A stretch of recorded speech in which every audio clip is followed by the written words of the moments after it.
پاکستان کی ترقی کو پروپیگنڈا دہشت گردی سے روکا نہیں جا سکتا۔ بیرونی سرپرستی میں ہونے والی دہشت گردی اور پروکسیز ناکام ہوں گی۔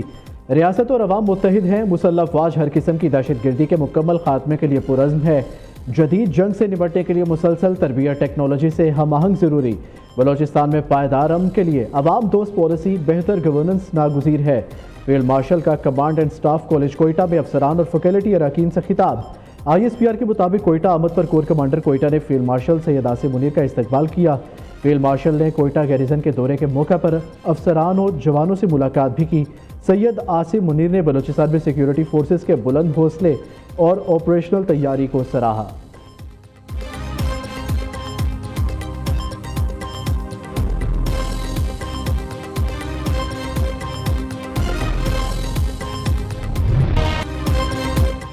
وزیر اعظم کا دورہ کوئٹہ، گورنر بلوچستان جعفر بندوخیل اور دیگر حکام نے استقبال کیا۔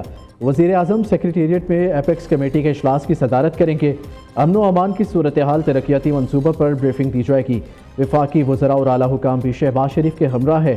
وزیر اعظم گورنر بلوچستان، وزیر اعلیٰ، پارٹی رہنماؤں سمیت مختلف وفود سے ملاقاتیں بھی کریں گے۔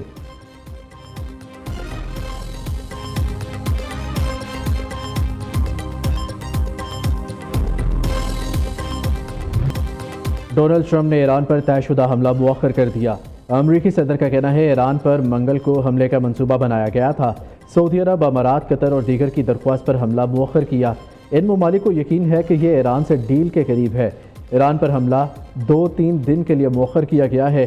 لگتا ہے کہ ایران کے ساتھ ڈیل ہونے کا اچھا موقع ہے۔ قابل قبول معاہدہ نہ ہونے پر ایران کے خلاف کسی بھی لمحے بڑی کارروائی ہوگی۔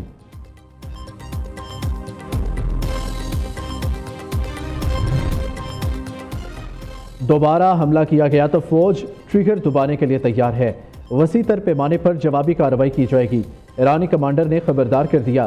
میجر جنرل علی کا کہنا ہے امریکہ اور اس کے اتحادی کسی بھی نئی اسٹریٹجک غلطی یا غلط اندازے کے مرتکب نہ ہو۔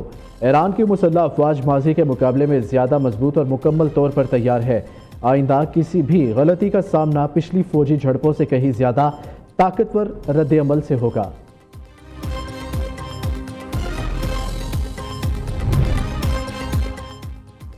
گفتگو کا مطلب ہتھیار ڈالا نہیں ہے۔ ایران عزت، وقار، طاقت اور قوم کے حقوق کے تحفظ کے ساتھ گفتگو کا آغاز کرتا ہے۔ ایرانی صدر مسعود پزشکیان کا ایکسپرٹ بیان، کہا ایران کسی بھی صورت میں عوام اور ملک کے قانونی حقوق سے پیچھے نہیں ہٹے گا۔ اپنی پوری توانائی کے ساتھ عوام کی خدمت کرتے رہیں گے۔ ہم ایران کے مفادات اور عزت و وقار کی حفاظت کریں گے۔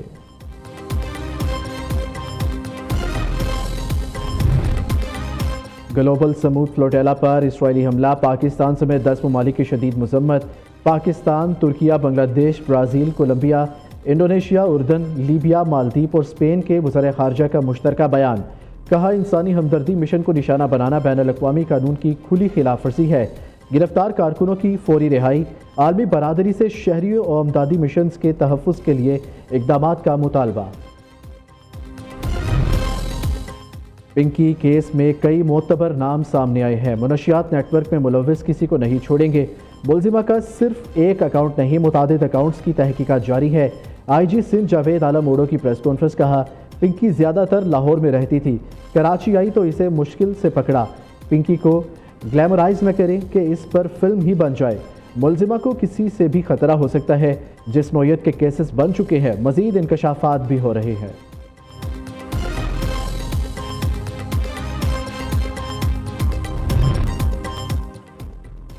سٹی کورٹ میں ملزمہ انمول پنکی کی پیشی کا معاملہ، پولیس ملزمہ کو لے کر جوڈیشل کمپلیکس پہنچ گئی۔ کچھ دیر میں عدالت کے سامنے پیش کیا جائے گا۔ پولیس کے مطابق ملزمہ کو 4 مقدمات میں ریمانڈ کے حصول کے لیے پیش کیا جانا ہے۔ دوسری جانب جیل کمپلیکس میں پولیس نے صحافیوں کو کوریج سے روک دیا۔ دوسری طرف آن لائن شاپنگ برانڈ کے بیگ بھی منشیات فروشی میں غیر قانونی طور پر استعمال ہوتے تھے۔ ایک کسٹمر نے چند ماہ قبل منشیات منگوانے کی ایک خفیہ ویڈیو بھی بنا لی تھی۔ رائڈرز اس بات سے لا علم ہوتے تھے کہ پارسل میں منشیات موجود ہے۔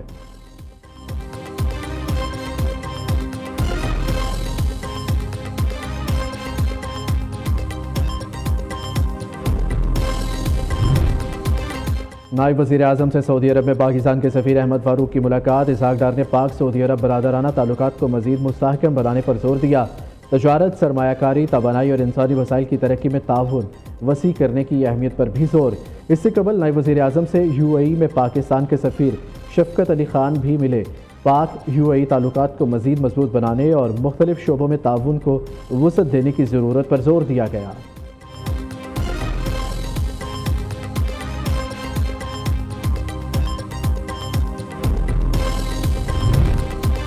پاکستان اور آئی ایم ایف کے درمیان بجٹ اہداف پر اختلافات برقرار۔ آئی ایم ایف کا وفاق اور صوبوں سے اضافی ٹیکس وصولی کا مطالبہ، صوبوں کو ریونیو میں 40% اضافے کی ہدایت۔ حکومت نے آئندہ مالی سال کے لیے 4.1% شرح نمو کی تجویز دے دی۔ اوسط مہنگائی 8.6% رہنے کا تخمینہ۔ آئی ایم ایف نے اگلے سال جی ڈی پی گروتھ 3.5% رہنے کا امکان ظاہر کر دیا۔ مشرق وسطیٰ کشیدگی برقرار رہی تو مہنگائی مزید بڑھنے کا خدشہ۔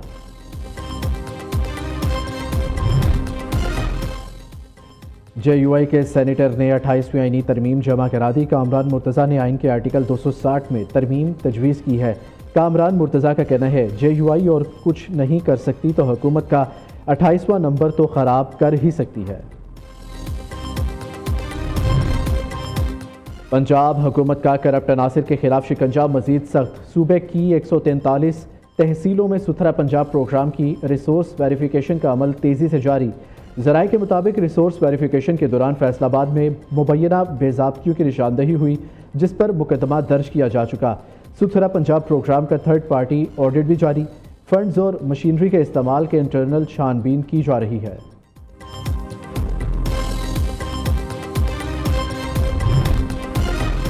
مریم نواز نے ورلڈ اربن فورم پر پاکستان کی نمائندگی کی ہے۔ ورلڈ اربن فورم کے شرکاء مریم نواز کی 2 سالہ کارکردگی پر انتہائی مسرت کا اظہار کرتے نظر آئے۔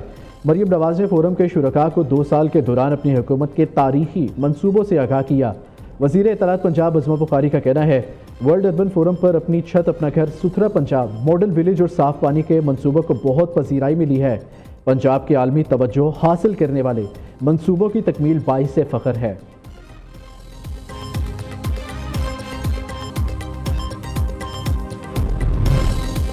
ڈالر ریٹ بڑھنے سے پورے پاکستان کے ترقیاتی کاموں پر اثر پڑا۔ شارع بھٹو پورے صوبے کے لیے گیم چینجر ہے۔ ہمارے لیے بسیں خرید کر چلانا آسان تھا، بی آر ٹی آئندہ نسل کے لیے بنائی جا رہی ہے۔ سینئر صوبائی وزیر شرجیل میمن کا سندھ اسمبلی اجلاس میں اظہار خیال کہا بی آر ٹی منصوبے کے بہت سے ایشوز تھے، اس منصوبے میں ہماری کوئی سستی یا کوتاہی نہیں، کوشش ہے منصوبے کو مقررہ وقت پر مکمل کریں۔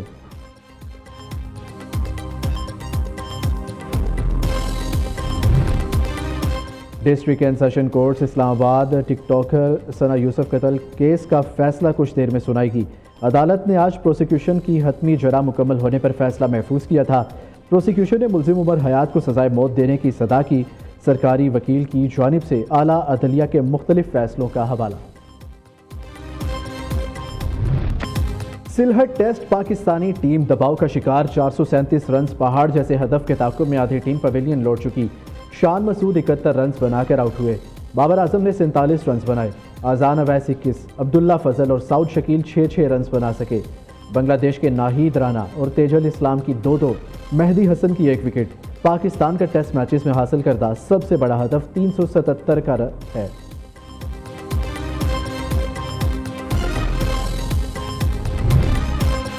آسٹریلیا کے ساتھ ون ڈے سیریز کے لیے ٹیم کے انتخاب پر حتمی مشاورت، بابر اعظم، فخر زمان، سفیان مقیم اور حنین شاہ کی ون ڈے اسکواڈ میں شمولیت کا امکان۔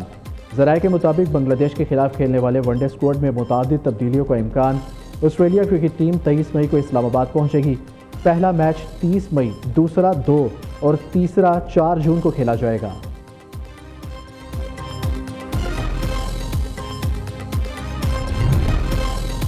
آئی سی سی کی نئی ویمنز رینکنگ جاری، پاکستانی کھلاڑیوں کی رینکنگ میں نمایاں بہتری، زمبابوے کے خلاف کلین سویپ کے بعد قومی کھلاڑیوں کی بڑی چھلانگیں۔ قومی اسپنر سعدیہ اقبال بدستور دنیا کی نمبر 1 بولر، کپتان فاطمہ ثنا آل راؤنڈر کارکردگی کے باعث بیٹنگ اور بولنگ دونوں رینکنگ میں ترقی حاصل کرنے میں کامیاب، کیریئر کی بہترین 23ویں پوزیشن پر پہنچ گئی۔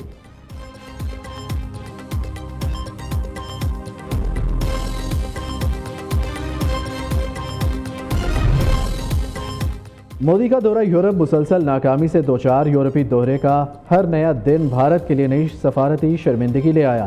ہالینڈ سے شروع ہونے والے شرمندگی ناروے اور سویڈن تک پہنچ گئی۔ ہر ملک میں مودی کو انسانی حقوق کے سوالات کا سامنا۔ دورہ ہالینڈ میں ہالینڈ کے وزیر اعظم روب جیٹن نے بھارت میں انسانی حقوق کی خلاف ورزی اور اقلیتوں پر انسانیت سوز مظالم پر تشویش ظاہر کی۔ ناروے میں بھارتی وزیر اعظم کی پریس بریفنگ صحافی ہیلے لینگ کی تلخ سوالات کی نظر ہو گئی۔ مودی سکھوں اور کشمیری مظاہرین سے بھی بھاگتے رہے۔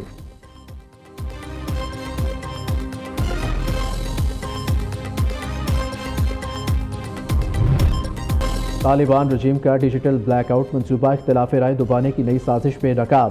طالبان رجیم نے تنقیدی آوازیں دبانے کے لیے ملک گیر ڈیجیٹل بلیک آؤٹ اور انٹرنیٹ بندش جیسے ہتھ کنڈے شروع کر دیے۔ افغانستان میں انٹرنیٹ محدود کرنے کا بنیادی مقصد انتظامی ناکامیوں، پرتشدد کارروائیوں اور شہریوں پر مظالم کو چھپانا ہے۔ اور عید قرباں آتے ہی شہریوں نے مویشی منڈیوں کا رخ کر لیا۔ سرگودا میں قربانی کے بھاری بھرکم بیلوں نے دھوم مچا دی۔ 55 من وزنی شیر، Sargodha tiger, Baazigar, black leopard اور تھور نامی 5 بیل توجہ کا مرکز۔ کراچی کی مویشی منڈی میں حیدرآباد سے لائے گئے پانڈا اور سفیدہ مرکز نگاہ۔ لاہور کی شاہپور کانجرا مویشی منڈی میں بہاولپور سے آئے خوبصورت بکروں کی جوڑی کے چرچے۔ پشاور کی مویشی منڈیوں میں بھی ایک سے بڑھ کر ایک جانور موجود۔ رنگ روڈ مویشی منڈی میں 20 لاکھ کے بیل نے خریداروں کی توجہ کھینچ لی۔